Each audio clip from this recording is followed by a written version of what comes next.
ផ្សារចិត្តផ្សារជាប់ទន្លាប់មានរអែផ្សារលងដូក៏មានរហូតដែ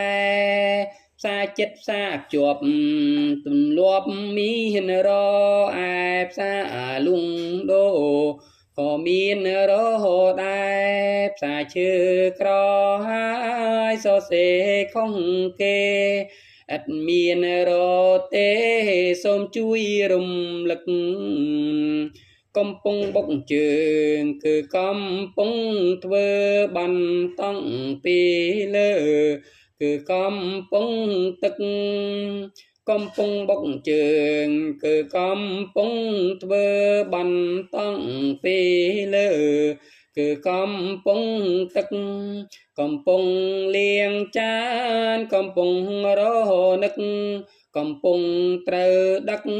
នាំមុខកេងរិយាកំពុងបន្តង់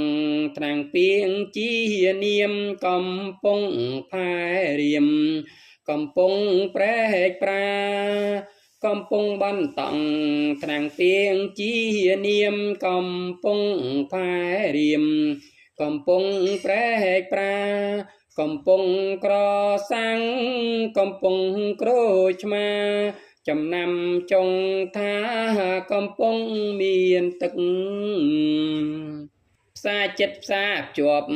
ទន្លាប់មានរអែផ្សារលងដូក៏មានរហូតដែរផ្សារចិត្តផ្សារជាប់ទន្លាប់មានរអែផ្សារលងដូក៏មានរហូតដែរផ្សារឈើក្រហើយសរសេរខុសគេអត់មានរទេសូមជួយរំលឹក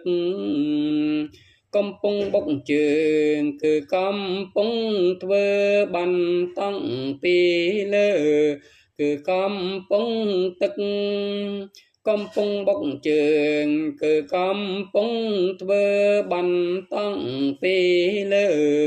គឺកំពុងទឹកកំពុង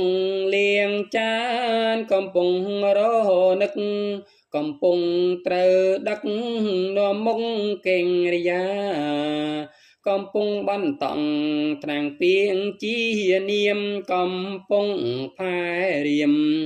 កំពុងប្រែកប្រាកំពុងបន្តង់ត្រាំងពីងជានាមកំពុងផែរៀមកំពុងប្រែកប្រា